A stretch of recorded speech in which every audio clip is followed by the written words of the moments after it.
Let's see what happens in the story The Sermon at Benares by Betty Renshaw.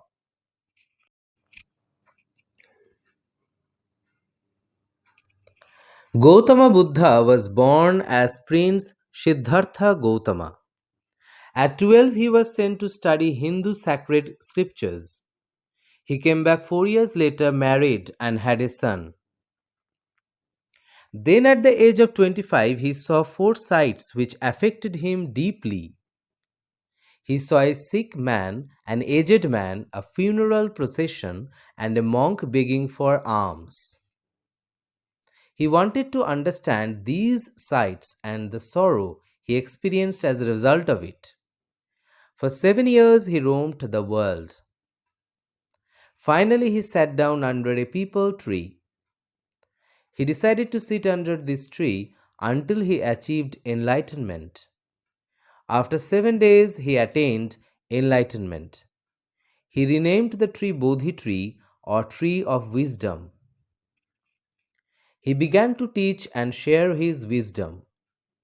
He became known as the Buddha, the awakened or the enlightened. He preached his first sermon at Benares, the holiest of places around river Ganges. Once upon a time there was a woman named Kisha Gotami. Her only son had died.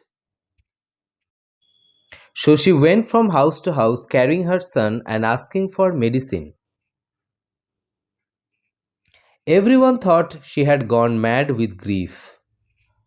After a while, Kisha Gautami met a man.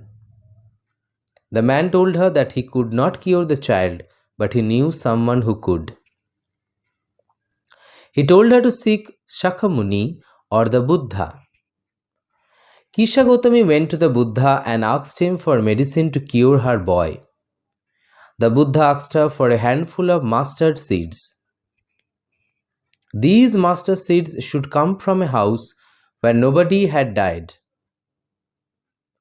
Kisha Gautami went from house to house. The people pitied her and gave her the seeds. She then asked if anyone had died in the family. They all told her that they have lost someone they loved. Every house she went to, she heard the same story. There was no house without any death. Tired, hopeless, Kisha Gautami sat down by the road. She watched the city and its lights as they flickered and then went out. Darkness covered the city.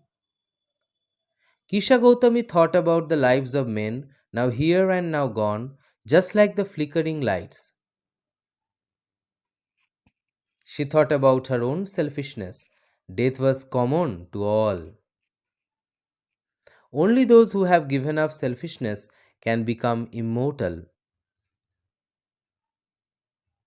The Buddha, in his wisdom, says that human life is brief and full of pain. Everyone who is born must die, as is the nature of things. Like ripe fruits, like earthen vessels, human life is always in danger of death. All men, both wise and fools, will die. So it is not wise to grieve. Grief brings pain and suffering. It affects one's body and its health. Grief does not affect death, nor does it bring back the dead.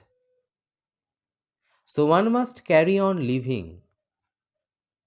One can only achieve peace if they overcome grief and sorrow.